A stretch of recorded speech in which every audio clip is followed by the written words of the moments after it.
이번에 보실 물건은 상당히 저렴한 물건입니다. 물론 이제 진주에 있다는 게 이제 지방의 어떤 단점이긴 한데요. 그래도 3층짜리 건물인데 1억대입니다. 그렇죠? 그래서 정말 싸고 그런 물건입니다. 그래서 일단 사건 번호를 보면요. 2022 타경 2345 감정가는 4억 2천 4억 2천인데 최저가가 1억 7천까지. 그러니까 엄청나게 싸졌죠. 반값도 안 돼요. 그래서 매우 싸졌다. 근데 이제 좀 이따 보실 텐데 6가구예요. 그래서 월세를 6군데에서 받을 수가 있다라는 거. 그러니까 이제 1억대인데 월세를 6개를 받을 수 있는 거는 사실 잘 없죠.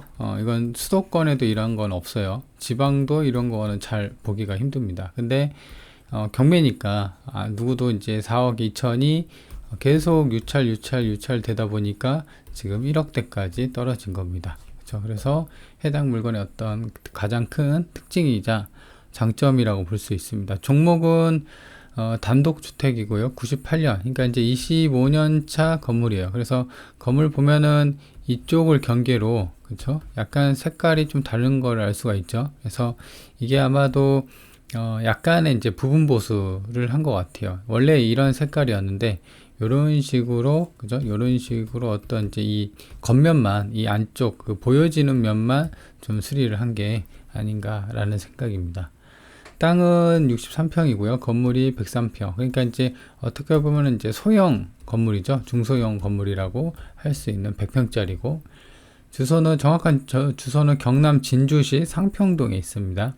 매각 일자는 10월 5일, 그 다음에 진주 지원에서 진행을 합니다. 그래서 이제 건물 외부를 좀 자세히 한번 보도록 할게요.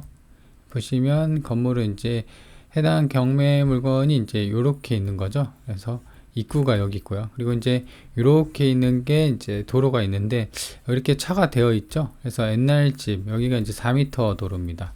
그래서 이렇게 보면은 주변에 어떤 이제 오래된 이제 노후된 어떤 2층 주택이 있고요. 그래서 그런 주변에 있는, 그리고 이게 보면은 이게 약간 샌드위치 판넬로 지었죠. 그래서 이런 거 같은 경우는 공장, 뭐 이런 공장 같은 것도 있는 거로 보여집니다. 그래서 여기가 이제 어떤 중공업 지역이라 이런 공장도 있고, 또 인근에는 공업단지가 있어요. 그래서 직장인들, 공장 다니는 어떤 직장인들 상대로 임대를 하면은 좀 괜찮지 않을까 싶어요. 그죠? 여기 보시면 1층에도 이제 건축 인테리어라고 이렇게 표기가 좀 되어 있습니다.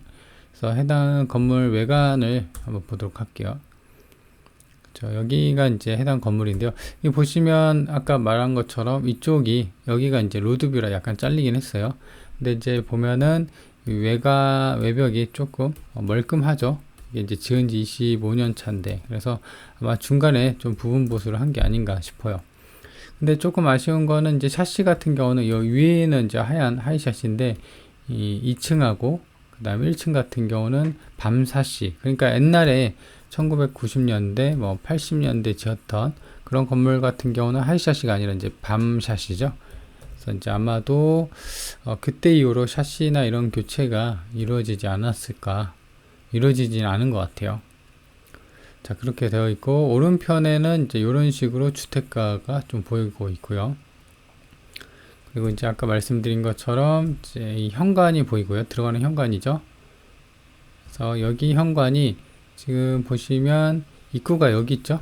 그리고 이제 계량기가 이렇게 있는 것 같아요. 근데 보면은 하나, 둘, 셋, 우편함이 이렇게 3개가 있어요. 2줄로. 그러니까는 6가구가 있는 것으로 추정이 됩니다. 분전함도. 그래서 1층에 2개, 2층에 2개, 3층에 2개 해서 총 6가구가 살 수 있게끔 그런 구조로 빠진 건물이다 라고 보여집니다. 그래서 이제 주변을 보면은 여기가 거의 뭐 주변에 이제 주택가이고요. 그리고 좀 확대를 해서 보면은 이 보시면 제시에도 읽다가 볼 텐데요. 지금 원래가 이제 경계선이 이렇게 돼 있었어요. 근데 이제 아까 제가 말씀드린 것처럼 여기랑 색깔이 다르죠. 그래서 부분 개수, 어떤 부분 보수를 좀 한 것으로 보여지고, 그때 할 때 이 샌드위치 판넬도 같이 여기 3층에 덧대어서 이렇게 어떤 베란다로 이렇게 좀 만든 게 아닌가 싶어요. 그죠? 그래서 이게 이제 제시외로 좀 빠졌습니다. 자, 그래서 제시외 건물, 그렇다고 뭐 불법 건축물로 등재는 안 되어 있습니다. 자, 그렇게 되어 있고, 그래서 옆에 측면을 보면은 확실하게 좀 알 수가 있는 부분이죠. 그래서 여기도 마찬가지로 여기는 좀 확대를 해보면, 그죠? 확대를 해보면은 좀 더 확연하죠. 원래 같은 경우는 뭐 이런 식으로 좀 돼 있었을 건데, 여기를 제시어로 됐고, 그 다음에 여기가 이 경계선으로 좀 다르죠. 그래서 여기랑 여기가 좀 다르기 때문에 중간에 부분 보호를 했고, 그리고 아까 말씀드린 것처럼 3층, 여기가 3층이거든요. 2층, 이 샤시도 마찬가지로 하이 샤시가 아니라 밤 샤시입니다. 그죠? 그래서 아마 내부는 이제 제 생각으로는 좀 수리가 좀 필요하지 않을까라는 생각입니다. 자, 이제 외부를 이제 이렇게 좀 살펴봤고요. 자, 그리고 이제 내부를 좀 같이 좀 보도록 하겠습니다. 내부 같은 경우는 화질이 조금 그런데, 이게 지금 조사 간평서에서 나온 사진인데요. 여기가 1층이고 잘 안 보이죠? 1층, 2층이에요. 그래서 올라가는 계단이 여기 있었고요. 근데 이제 특이할 만한 거는 지금 여기가 까맣게 그슬렸어요. 그쵸? 그래서 불은 난 건 아닌데 이게 무슨 이유로 여기다 뭘 태웠는 것 같아요. 그래서 여기가 까맣게 좀 됐습니다. 그래서 이런 부분 같은 경우는 어느 정도 좀 보수를 해야 되는 게 아닌가 싶어요. 자, 그래서 지금 보면은 여기가 1호, 여기가 2호 이렇게 되어 있는 것 같아요. 정확히 1호, 2호는 모르겠지만 이런 식으로 하나, 두 개, 그리고 2층에도 하나, 두 개, 이렇게 문이 두 개 있어서 총 두 개로 각 층마다 두 개 호로 거주할 수 있게끔 되어 있고, 계단 2층, 여기 이제 3층 올라가는 계단은 이렇게 되어 있죠. 1층 올라가는 계단은 이렇게, 2층 올라가는 계단은 이렇게 되어 있고요. 자, 그래서 1층을 좀 살펴봤고요. 2층 같은 경우는 지금 보면은 이제 그쵸? 여기 하나 있고, 여기도 2층에서 3층 올라가는 계단이 이렇게 되어 있습니다.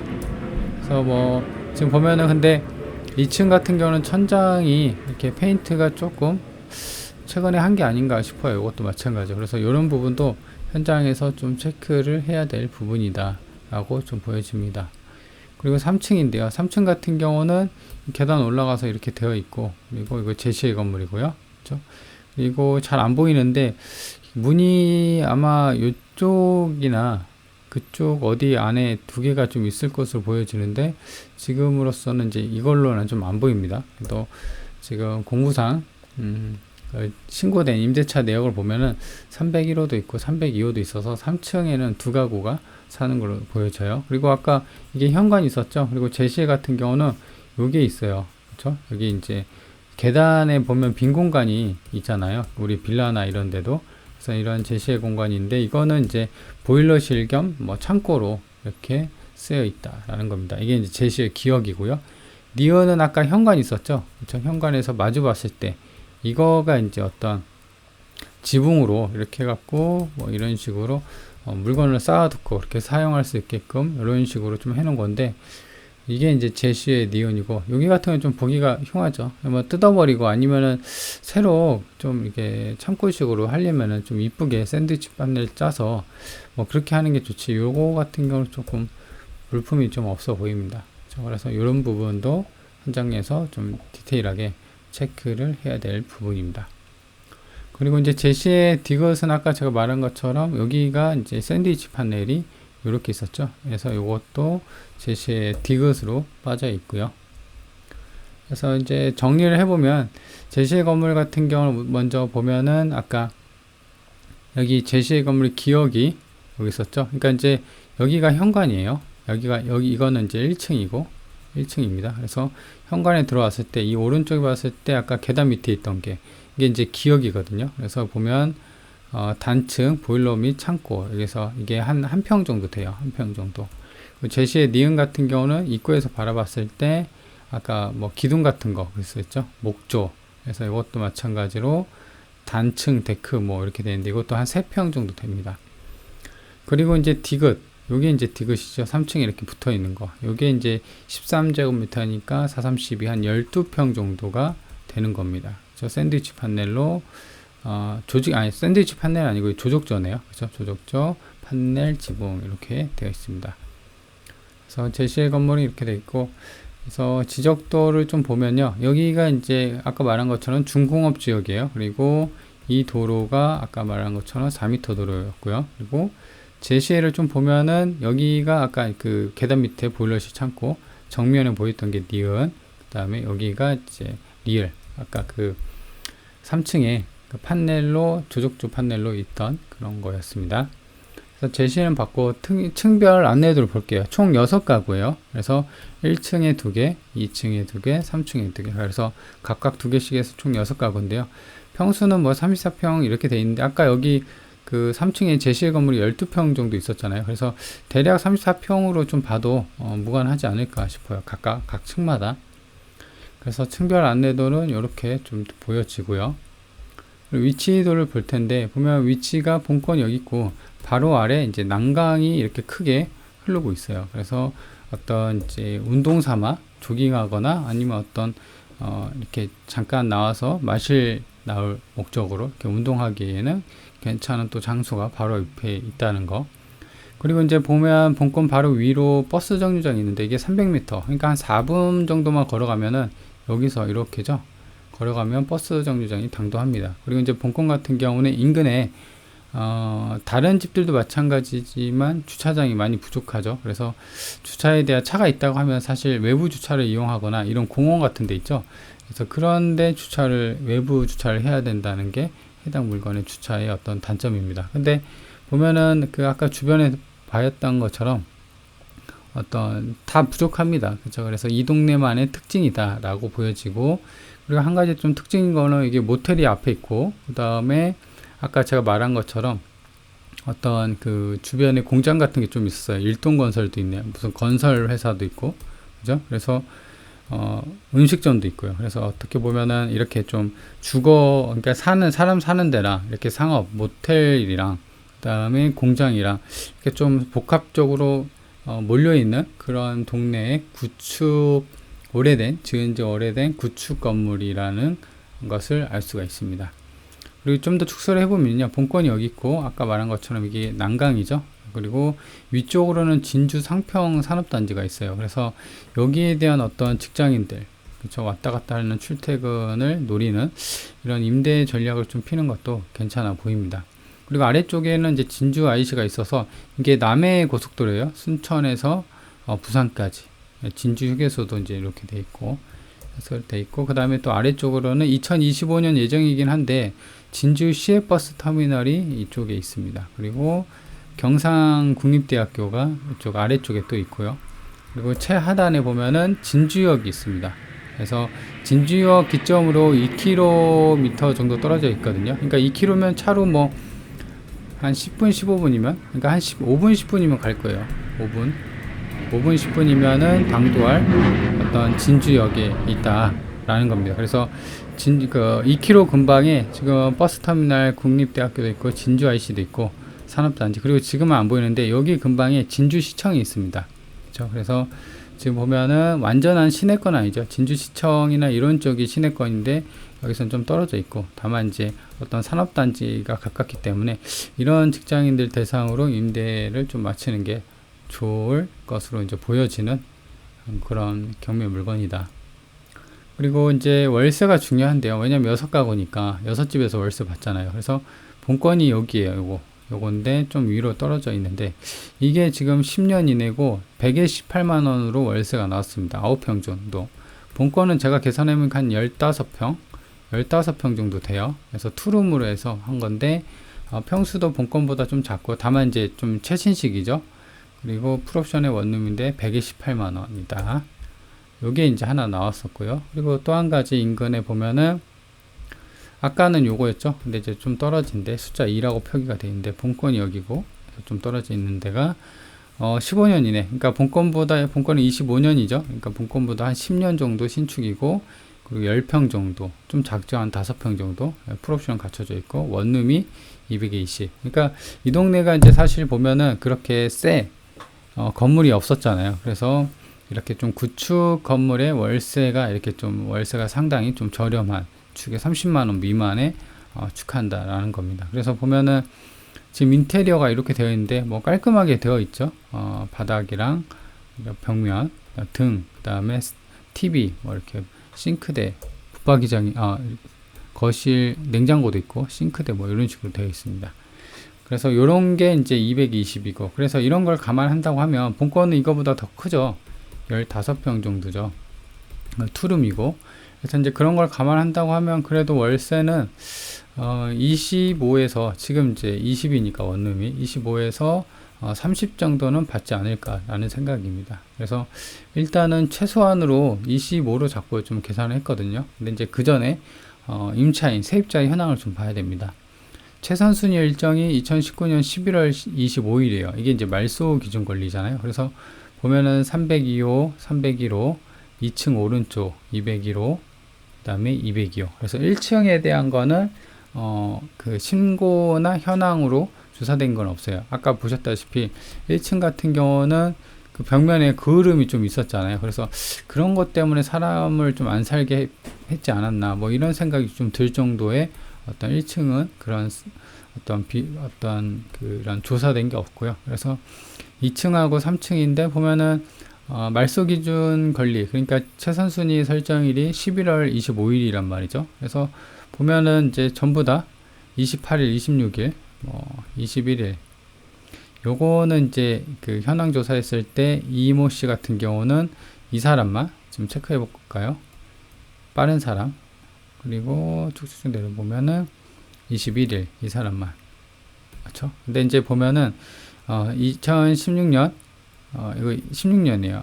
그죠? 나머지는 19년 다 후순이라 뭐 볼 건 없는데, 그렇죠? 근데 보면은 얘랑 전입일자가 같죠. 그래서 보면은 매각물건명세서에 보면은 이렇게 같은 임차인이라고 좀 써져 있습니다. 그래서 선순이고 한국 토지, 그러니까 LH공사에서 전세로 5천으로 이제 들어온 거거든요. 그래서 전입일자랑 이런 게 같기 때문에 이 사람은 이제 보면은 확정일자도 있고 배당 요구도 했기 때문에 향후 낙찰받고 뭐 배당금 다 받고 나가기 때문에 크게 낙찰받고 물어줄 돈은 없다는 거죠. 이게 이 사람이 선순이기 때문이죠. 그래서 그렇게 되어 있고, 그리고 이제 층별 월세를 이제 좀 추정을 해보면요. 아까 말한 것처럼 6가구고요. 그리고 아까 제가 25에서 투룸, 그죠? 30 정도 잡는다고 했잖아요. 그래서 투룸이 이제 2개 있으니까 그냥 최소치로 25 잡고 곱하기 2에서 50으로 한 거예요. 각 층별로. 그래서 5, 35 하면 이제 또 150만원. 그러니까 월세가 150만원이잖아요. 이게 월세가. 그래서 12개월 하면은 이게 1,500, 1,800 정도가 됩니다. 그 월세를 좀 계산하면 뭐 작은 숫자는 아니죠. 지금 가격대가 1억대인데 지금 3층 건물이고 그리고 150만 원이니까 이게 1,800입니다. 그러면은 뭐 물론 이제 최저가가 1억대이긴 하지만 그런 걸 감안한다고 하면은 월세 수익도 상당히 나쁘지 않는 그런 축에 속한다는 거죠. 그래서 이런 거 같은 경우는 자세히 보면은 건물 자체가 싸고 월세는 좀 잘 나오기 때문에 수익률, 그러니까 이제 그 노후 대비 월세 수익 목적, 그러니까 월세 수익 목적으로 건물을 산다고 많이 하잖아요. 그래서 이런 거 같은 경우는 이제 서울 쪽이 아니라 이렇게 지방 쪽으로 이런 물건을 어떤 눈을 돌려보면 이렇게 수익률이 좋은 게 좀 나온다라는 겁니다. 그래서 해당 건물의 가장 큰 장점이자 특징이 이제 1억대의 3층짜리 건물이다. 그리고 이제 단점을 보면요. 아까 주차 같은 경우는 동네 자체가, 그죠? 여기가 집이 있으면은 이런 때 차를 대놨고 다 이렇게 어떤 주차장이 별도의 주차장이 없는 그런 구조이기 때문에 주차장 부족한 거는 동네 특징이다 라는 겁니다. 하지만 이제 지울 수 없는 가장 큰 어떤 부담이 되는 거는 98년 승인이고, 근데 뭐 다 주변에 있는 건물들이 전부 다 오래된 건물이니까 25년차 노후 건물이고, 아까 1층에 보셨다시피 여기에 뭐 이런 식으로 검게 거슬린 게 있었죠. 그리고 1층에 현황조사나 권리조사에서 나온 어떤 임대차 계약이 없었고요. 2층하고 3층만 있었잖아요. 그래서 이 1층이 사람이 살 수 있게끔 아니면은 되어 있는지, 만약에 안 되어 있다고 하면 아마 좀 많이 지저분하고 내부가 좀 상태가 안 좋겠죠. 그래서 그런 부분을 뭐 체크를 해서 수리비에 대한 어떤 생각을 해야 됩니다. 그래서 최종적으로는 이제 아무래도 오래된 노후 건물이니까 수리비 부담이 있다라는 겁니다. 그렇죠? 그리고 건물 자체가 물론 이제 건평이 한 100평 정도였잖아요. 그죠? 그리고 지금 노후된 건물에 대해서 이제 수리비 부담이 있다 이렇게 얘기를 했는데, 옥상이 있잖아요. 지금 1층, 2층, 3층. 저 옥상 부분을 체크를 못했어요. 그죠? 이런 옆면에만 이제 어떤 보여주기 대로변에가 이렇게 있었잖아요. 그래서 이렇게 딱 봤을 때 좀 수리됐구나 라는 느낌을 줄 것처럼 이렇게 겉면만 이렇게 싹 했단 말이죠. 그래서 아마도 그 주변에 샷이나 이런 게 밤 샷이었고, 옆면도 마찬가지로 밤 샷이었고, 그래서 이런 걸 감안한다고 하면 옥상을 한 번도 안 했다고 하면은 좀 옥상에 대해서 수리비를 좀 감안을 하고 입찰가 결정할 때 좀 산정을 해야 되지 않을까 싶어요. 왜냐면은 지금 밤 색깔 샤시도 잘 안 되어 있는데, 옥상도, 그리고 아마 이 겉면만 이렇게 도로 인접한 이 겉면만 이렇게 싹 한 거 보면은 어떤 자금이나 돈이 없어서 조금 이제 비용을 아끼는 그런 상황이었을 것으로 추정이 되는데, 그런 상황이라면 옥상을 과연 했을까라는 생각이 듭니다. 그래서 옥상에 대한 부분도 사실 어느 정도는 좀 파악을 하고 들어가야 된다는 거죠. 그래서 이제 건물은 이제 그래도 이런 어떤 수리비 부담이 있고, 여튼 이런 부담이 있어도 감정가 대비 1억대 3층짜리고, 그리고 월세가 150이라는 거, 이런 게 이제 좀 매력적으로 다가오는 그런 거죠. 자, 그래서 1억대 3층짜리 건물 장점도 있고, 장점이 더 크긴 하죠. 단점도 있습니다. 그래서 해당 건물에 대해서 살펴봤습니다.